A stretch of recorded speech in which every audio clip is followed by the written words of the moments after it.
What lurks behind closed doors? What secrets are buried beneath forgotten foundations? In the annals of haunted locations, certain names evoke a chilling resonance. One such name is Waverly Hills Sanatorium. Located in Louisville, Kentucky, this abandoned hospital stands as a stark reminder of a grim past and a magnet for paranormal investigators from across the globe. Why does Waverly Hills continue to draw such intense interest? Perhaps the answer lies within the tragic history etched into its very walls. A history of suffering, death, and desperate attempts to combat a relentless killer. The early 20th century was a time of great medical advancement, but also of profound fear. The scourge of tuberculosis, or consumption as it was often known, swept across the world, claiming millions of lives. Existing treatments were limited, and the disease spread rapidly, particularly in densely populated areas. In Louisville, Kentucky, the need for a dedicated facility to treat tuberculosis patients became increasingly urgent. This need would eventually give rise to Waverly Hills, initially a modest two-story wooden structure. But the initial structure could not cope with the scale of the outbreak. What measures were needed to combat this devastating pandemic? The original Waverly Hills quickly proved inadequate to the growing crisis.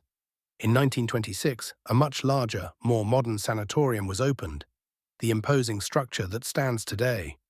Designed to house hundreds of patients, it incorporated the latest medical thinking of the time, including open-air therapy, believing fresh air and sunlight could combat the disease.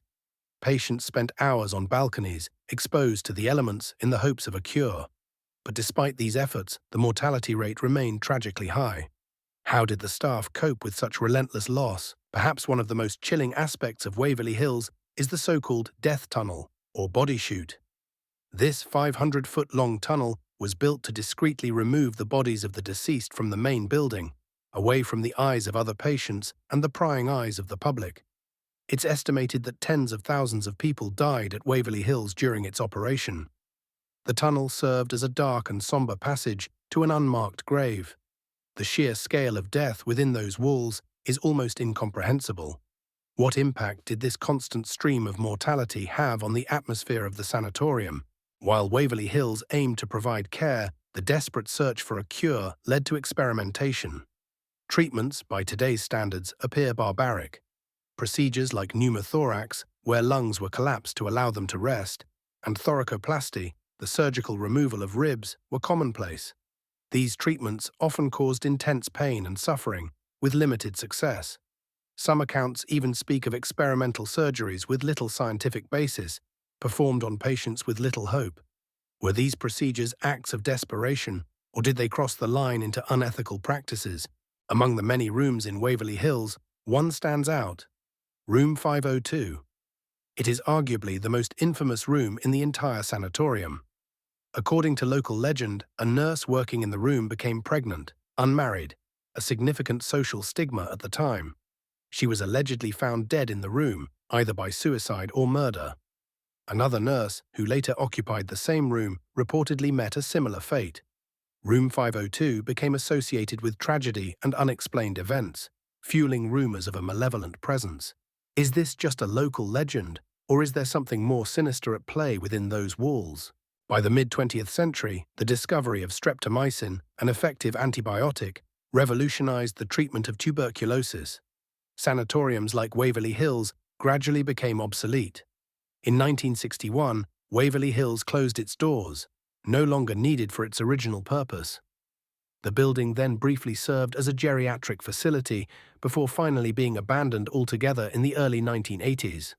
Decades of neglect followed, leaving the building to decay and crumble. But as the physical structure deteriorated, its reputation as a haunted location began to grow. Why did the stories persist even after the sanatorium closed? Since its abandonment, Waverly Hills has become a mecca for paranormal investigators. Countless ghost hunting teams, both professional and amateur, have explored its darkened corridors, searching for evidence of the afterlife. Witnesses have reported a wide range of phenomena, from disembodied voices and unexplained shadows to objects moving on their own. Some claim to have captured electronic voice phenomena, EVP, ghostly whispers recorded on audio equipment. But is this evidence of genuine paranormal activity, or simply the product of imagination and suggestion. Recurring claims at Waverly Hills involve specific locations. The body chute is said to be a hotspot for residual energy, with visitors reporting feelings of dread and sadness. The former operating room is another area where many claim to have experienced paranormal activity, including the sensation of being watched. EVPs are frequently captured throughout the building, with voices allegedly responding to questions. However, skeptics argue that these experiences can be explained by natural phenomena, psychological factors, or simply the power of suggestion.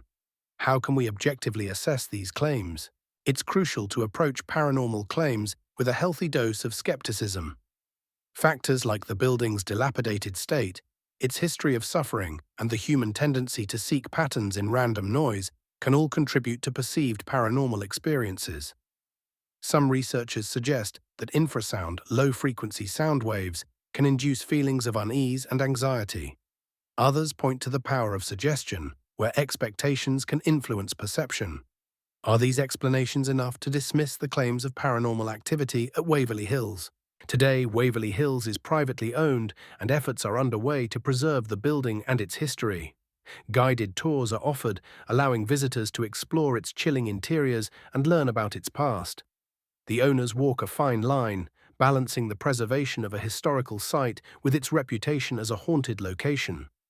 Some see the paranormal tourism as disrespectful to the memory of those who suffered and died there. But others argue that it helps to keep the history alive and ensures that the building is not forgotten. Can a balance be struck between honoring the past and exploiting its darker aspects? Waverly Hills Sanatorium remains a potent symbol of a bygone era, a testament to the devastating impact of tuberculosis and the desperate measures taken to combat it. Whether one believes in ghosts or not, the building's history is undeniable. The echoes of suffering and loss still resonate within its walls, a chilling reminder of the fragility of life. Waverly Hills serves as a cautionary tale, urging us to remember the past and learn from its mistakes. Perhaps the true haunting lies not in the presence of spirits, but in the enduring legacy of human suffering. What will become of Waverly Hills in the years to come?